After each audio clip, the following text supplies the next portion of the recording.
डिसेंबरच्या रात्री म्हणजेच आज रात्री नववर्षाच्या स्वागताच्या निमित्ताने होणाऱ्या मेजवान्यांसाठी तसेच मद्य पिण्यासाठी मद्य परवाना आवश्यक असतो। मात्र पालघर जिल्ह्यात केवळ 28 जणांनीच मद्य परवाने काढले आहेत। रिसॉर्ट चालकांनी देखील मद्य परवाने काढले नसल्याने तेथील मेजवान्यांमध्ये बेकायदेशीर मद्य विक्री होणार आहे।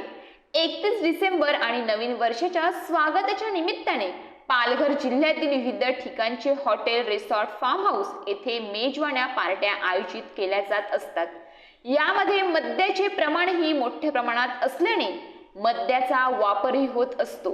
मात्र 31 डिसेंबरच्या रात्री नववर्षाच्या स्वागतासाठी वसई विरारच्या समुद्र किनाऱ्यावर असलेल्या रिसॉर्ट आणि धाब्यांमध्ये बेकायदेशीरपणे मद्य विक्री करण्यात येत असते। मद्य पिण्यासाठी आणि मद्य पार्टीसाठी देखील परवाना आवश्यक असतो।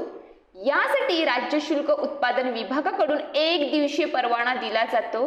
असे असतानाही बहुतांश नागरिक परवाना काढत नाही। यावर्षी नवीन वर्षाच्या स्वागत पार्टीसाठी पालघर जिल्ह्यात केवळ 28 जणांनी मद्य परवाना घेतला असल्याची माहिती राज्य शुल्क उत्पादन विभागाने दिली आहे।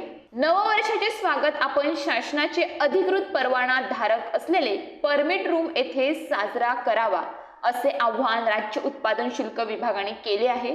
परवाना नसताना मद्य विक्री केल्यास महाराष्ट्र दारूबंदी अधिनियमाचे कलम 69 नुसार तर विना परवाना सार्वजनिक ठिकाणी मद्य पिल्यास कलम 84 अन्वये कारवाई केली जाणार असल्याचे राज्य उत्पादन शुल्क विभागाने सांगितले।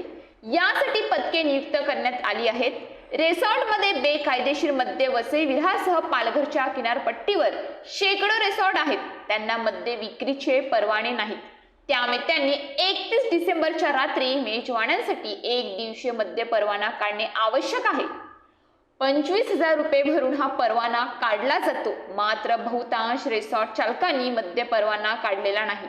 त्यामुळे अशा रिसॉर्ट मधील मेजवान्यांवर राज्य उत्पादन शुल्क विभाग कारवाई करणार का असा प्रश्न उपस्थित झाला आहे।